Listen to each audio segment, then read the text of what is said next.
Hi everyone and welcome back to 5 Minute Family Search. In this video, I would like to show you how to navigate in Descendency View.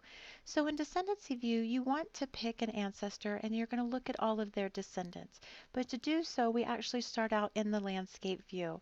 So I'm going to go ahead and I'm going to drag my screen to the right and I'm going to go ahead and open up this line of the Mortons.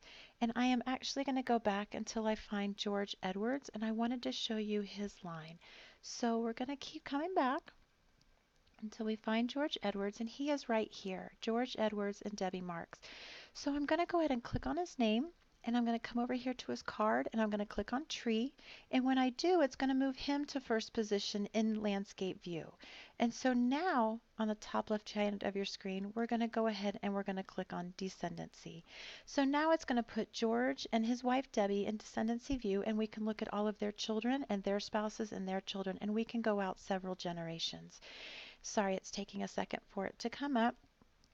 But here it's going to open it up automatically in the second generation. So you can see George and his wife Debbie, and then here's the second generation of their children. And so here up at the top, it shows us we're in Descendancy View, and then we can come out however many generations we want up until 4. So let's go ahead and close this out so you can see. So here is 1 generation, then we have 2 generations, 3 generations, and 4 generations, and it has just been adding in spouses and children.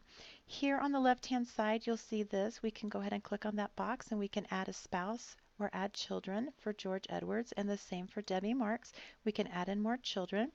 If we come down, you'll see here Mandy Edwards. Do you see here above her mom how she has this little arrow that we can click on? You'll see that she doesn't have that. So that tells me that she doesn't have a spouse.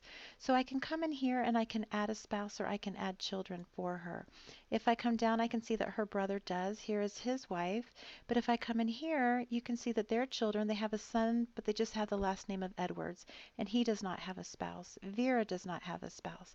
So you can quickly come in and see work that needs to be done in this line by going ahead and adding in spouses and then checking for children and seeing if there's children for each of the family members. Now over here on the right, you will see this options. Let's go ahead and open that up to remind you. Green is request ordinances, blue is the government record hints, purple are research suggestions, the red are data problems. We have portraits, meaning that if there's pictures, they'll show up. We have spouses, and we can add people in. And so these are just all checked for us so that we can come in and start making corrections. This tells us that there's somebody already working on the tree. If I keep scrolling down, I will see all of those different icons and I can start working on this tree, on this line. Now here, let me show you, I can see that there's some problems here. So it looks like these can go ahead and be processed through to the temple. But if I come in here, you'll see Ray Edwards and Ray Edwards. We do have a duplicate. This one says he's living, this one says he's deceased.